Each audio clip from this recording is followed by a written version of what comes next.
Hello there, everybody. This is King Mac, your friendly hamburger pal. Welcome to this feature presentation on YouTube. Be sure to enjoy a hot, fresh cheeseburger along with some delicious golden French fries, a tasty milkshake, and a nice soft drink. Thank you all for watching, and now sit back and relax and enjoy as Tony here brings you our feature presentation of TTBurger Game reviews.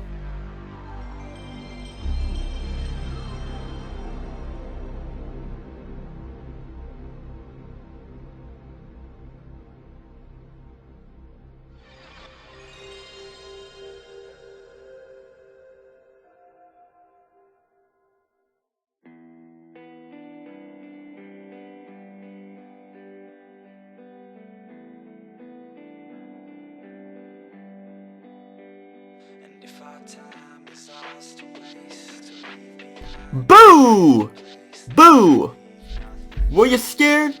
Well, I hope you were, because we are continuing this Halloween series here, Halloween horror theme, all month long October, and it'll be in November as well, because there are a bunch of horror games that I haven't been able to get to, because I've been busy with working a lot of days, stuff like that, so I just haven't had much time to get these out there, so I'm sorry that there's kind of a lack of videos and everything.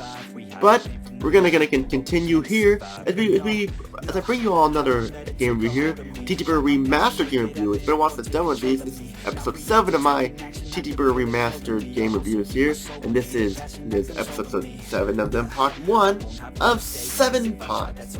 Before I get started, I want to give a shout out to Freaking HD and Sub-Zero. I'm an extra King Mac, along with Sedetta Hyperlamnia, Prickles Stateside, Black Healer, Meg, Homie RJ, Paul Gojira, Rockstar Pool 669, The Sensational Jet, Red Hood Assassin, and more and more and more. From the bottom of my heart, I thank you all. And today we're going to be talking about the survival horror genre. The survival horror genre needs no introduction. Those of you who were born in the 90s and stuff played a lot of survival horror games, mainly like Alone in the Dark, Parasite Eve, Dino Crisis, Silent Hill, and more and more and more. There were tons of survival horror games out there, maybe companies like Capcom, Konami, Electronic Arts, Atlas, and more. But today we're going to be talking about the franchise that popularized the survival horror genre, and that is the Resident Evil franchise. This will be in 7 parts here, like I mentioned. This is episode 1, episode 7, part 1 of 7 of my Resident Evil series review. And we're not going to be talking about all the Resident Evil games here. We're going to be talking about the ones that, the classic style ones that before Resident Evil 4 and stuff like that. We're not going to be looking at any of the spin-offs here or anything, but I'm just laying out there. But before we even get started here, let's go down to Seattle and check out and see how our pal Jackalburger is doing. So let's stay here right now. Hey Jack, what's cool today in Seattle? Tony, I am one spitting mad pumpkin today. Today is not a good day. Here I come by, take a look at the pumpkin patch and how the pumpkins got ruined. I don't know why, but what the heck? Someone's gonna pay for this. Mark my word. Uh-oh, that's not good. I'm really sorry, Jack. I sure hope you can find out who did this. But what do you say? Another game review. This is a remastered game review here. Maybe you would like that. Take your mind off of what happened to your pumpkins or so. Sure. Just, I don't know. Forgive me, Tony. It's not your fault. Just pissed off. Let's get to the review. I see you are doing Resident Evil games, 7 parts, huh? Which ones are we looking at? Well, as we get started here with the 7 parts here, like I said, part 1 we're going to look at the original Resident Evil. In part 2 we're going to take a look at Resident Evil Director's Cut, which is kind of like a re-release remix of Resident Evil. Part 3 we're going to look at Resident Evil 2. And part 4, Resident Evil 3 Nemesis. Part 5 is when we're moving to the next gen of gaming. We're taking a look at Resident Evil 4 Veronica X. And then part 6, we're going to do a remake here of Resident Evil Remake. Then part 7, we're going to wrap things up with Resident Evil 0. Now I know there are the spin-offs like Resident Evil Outbreak series and the Resident Evil Survivor and the Dead Aim and stuff and everything, but I want to look at the main ones today. I'll cover Resident Evil 4 and the other ones another time. I just want to look at the classic ones here. So, what do you say? Oh, anything to take my mind off the pumpkin patch editing here, I am all for it. So take it away, Tony. Alright, let's get started with taking a look at the original Resident Evil for the PlayStation, Sega Saturn, and PC, and on the DS known as Resident Evil Deadly Silent.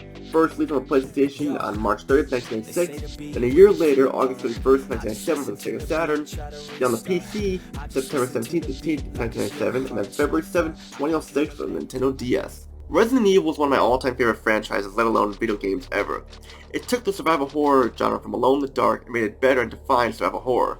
Back then with survival horror games, it was a completely different story because it was still fresh out of the box and it was new and innovative. Then in the end, we got a game that started a franchise that would become popular to this day. As a series, which is still alive and kicking, and it brings us to Resident Evil. In Resident Evil, you play as one of two characters who are both members of the STARS Alpha team, Jill Valentine and Chris Redfield, who both have their differences in gameplay, which I'll explain later. If you play as Jill Valentine, she's my favorite character in the Resident Evil franchise, and still is to this day. I wish they would bring her back, so they did bring her back in Resident Evil Relations, but I'd like for her to come back in a new Resident Evil game. The story takes place on June 24th, 1998, which happened to be my late pet dog Spike's birthday. The story starts off in a forest in Raccoon City, a Midwestern American town. We learn that the STARS Alpha team is searching for the helicopter of their compatriots, the STARS Bravo team, who disappeared during their mission. They also know bizarre murder cases have been taking place in Raccoon City, with victims who have been apparently eaten. While searching for the Bravo team, they disappeared. Instead, the Bravo team went to hide out and disappeared. They find their helicopter crashed with nobody in it. They are then hunted by these Cerberus dogs, and one of the members, Joseph Frost, is attacked and killed, and the helicopter pilot, Brad Vickers, takes off and leaves them. Having no choice but to flee, the STARS Alpha team flees into a mansion, and the story begins as 5 surviving members of the STARS flee to the mansion. Depending on who you are, 3 members survive. For Jill's story, you have Captain Albert Wesker, Barry Burton, and Jill herself. They hear a gunshot, and Jill and Barry go investigate while Wesker remains in the hallway.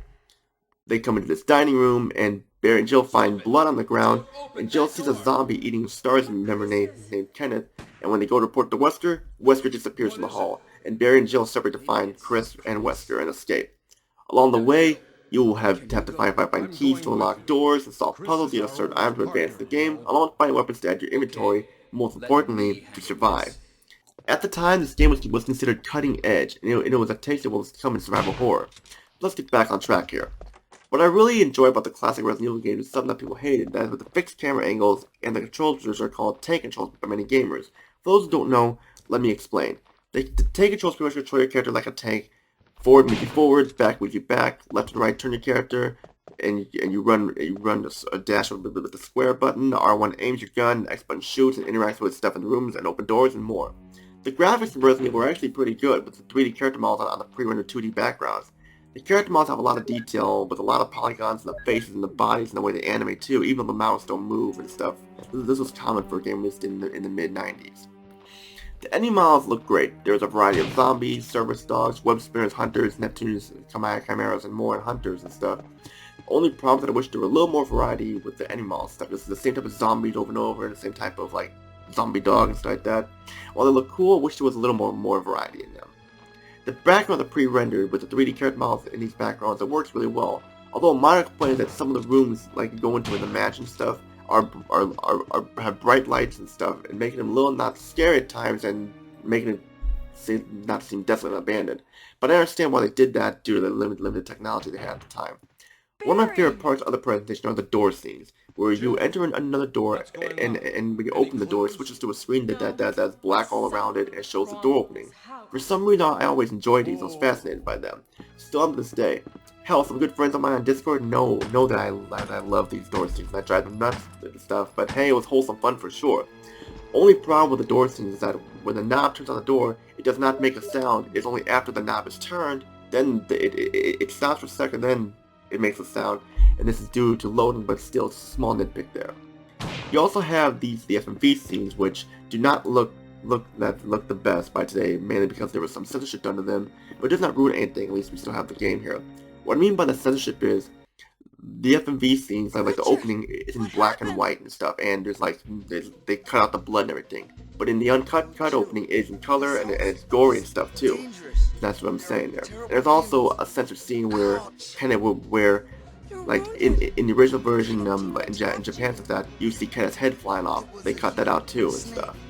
But it doesn't really affect the game for me, is what I'm saying. And the frame rate was very nice and smooth. The sound is also great. I liked it as well. One of the first things about the sound you will notice is the so bad that's funny voice acting. A lot of people who have played Resident Evil mentioned how awful the voice setting is. But me, I do not mind the voice acting. I mean, if you think about it, this was the mid-90s. Games were not going to have top-notch voice acting. They had to take what they can get. Sure, some of the actors not sound very good, like Barry Burton and Rebecca Chambers' voices are not good, especially lately Barry Burton started that, and of course like Rebecca Chambers stuff, it just kind of sounds a little out of place there. But that's mainly the negatives I have with the voice acting. Jill Valentine has the best voice of the bunch, stuff like that. And also Chris Redfield is voiced by the guy who voiced Rick the Belmont, may he rest in peace, stuff like that, who also you'll recognize that for sure. The music is very memorable, some of the best in a video game. I really enjoy how atmospheric and creepy the music is. If you listen to the audio, it makes you feel scared and stuff like that, like you're trying to find a way out. The zombies have their growls and stuff, and you know it's badass, even though it does get annoying here, the like over and over, hear the same sound effects, but you get used to it very quickly. The weakest aspect of the sound is the weapons. The weapons sound like weak toys, mainly the Beretta and the shotgun. The bazooka and the Colt Python sound the best and stuff like that, and even the rocket launcher sounds pretty good too. The gameplay of Resident Evil is very memorable. It made the survival horror genre popular to this day. Resident Evil relies on survival rather than shooting everything in sight. They do this by making ammo and health items scarce throughout the game, making you rely on your wits about you to decide if you should run or fight. You start off in the mansion, then go to the garden, then the guardhouse, then the courtyard, and then you end up in the laboratory and stuff and everything, and you revisit the mansion sometime during the game and stuff. And the monsters are out to get you, and you must be prepared. Jill and Valentine and Chris Redfield have their own abilities. Jill can carry 8 items in her inventory, while Chris only carries 6. Jill can use her lockpick to lock certain doors and desks, while Chris needs to find small keys for locked desks and stuff, and certain rooms in the mansion, Jill can use her lockpick to unlock, while Chris needs to find a key. Jill is weaker than Chris, but her ability to use the lockpick and carry more items makes it easier to play as. Chris is stronger, I'll admit, you can take more and more abuse than Jill, but the fact that like you have less items, have to go around looking for keys, start and everything, and you start out with a knife as Chris and stuff like that, and trying to find ammo for his little scarce and stuff with the pistol with the Beretta that he finds and stuff. But that's just me. Jill has a bazooka she finds in a room in the mansion early in the game, while Chris has a flamethrower he finds later in the game. Like I mentioned earlier, the goal is to survive and escape the nightmares or deal with the zombies and more. You'll need to find keys for locked doors and solve puzzles to get to the next areas. The best way to play the game and to survive is to save all your first aid sprays to the end. They will definitely come in handy for sure, and save as many mixtures as possible, only use them in case of an emergency. And save your ammo for the strong weapons as much as you can. Like, for me, like, it's just good to use your shotgun or your Beretta and stuff like that. But later on, just definitely take advantage of the stronger weapons. You also come save rooms, which are storms, stuff like that, with typewriters and stuff like that. You'll come across egrams you need to save the game and stuff like that. These are located throughout the game, so use them wisely because they're scarce as well. They're limited, so get as much as possible in case of trouble.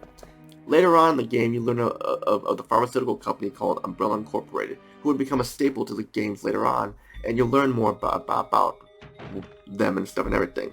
You have a multitude of endings as well.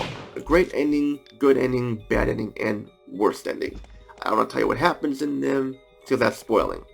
The boss fights are intense. You fight Yawn, a giant mutated snake, Plant 42, a mutated plant.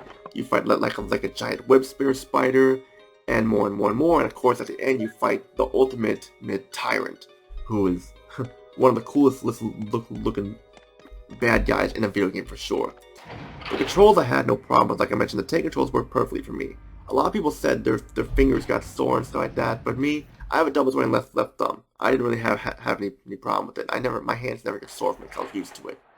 It was a fun game for sure. It'll take about 3 or 4 hours to beat after you can replay it again, but now we have the bads. The limited inventory slots, you'll need to backtrack to the save storerooms to put stuff in the item boxes that they have in the save rooms. You cannot leave items on the floor in a room or backtrack or so. You cannot leave items on the floor in a room, and backtracking to the save rooms wastes precious time on the clock. Aiming can take time to do since you have to manually aim the gun. If you end up shooting at the wrong spot, you can waste ammo if not aimed correctly. The environments are a little too well lit for a horror game. Chris only carries 6 items. The hunter enemies are these monsters you fight when you return to the mansion. They're almost invincible when they do their jump attack on you. When you attack them, they'll start running after you and stuff, and you can't shoot them when in the air. You have to pause to check your health since there's your indication how much health you have left. That's all the complaints I have though. Final thoughts: if you like some survival horror action and want to see how Resident Evil began, Resident Evil on the PlayStation is a way to go for sure, especially if you can find it in the long box. I give Resident Evil a 9 out of 10. It's a great score to give it. It's definitely one of the best games ever made. It definitely showed what was going to happen, what was to come for the series. And that's pretty much what I gotta say about Resident Evil for this TTBurger Remastered Game Review Episode 7, Part 1 of 7.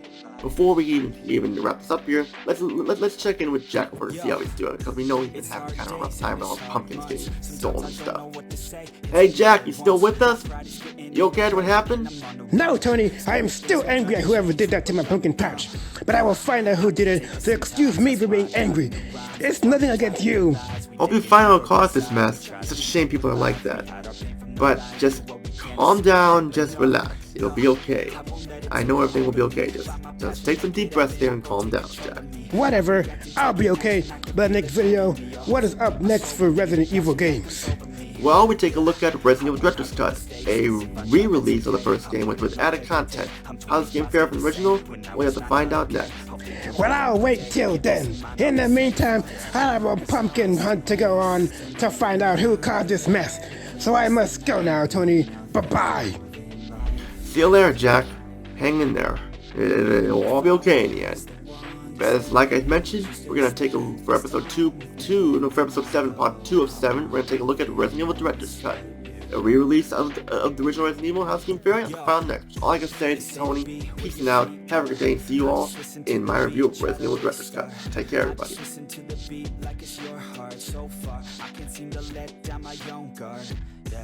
I'm defensive for a reason.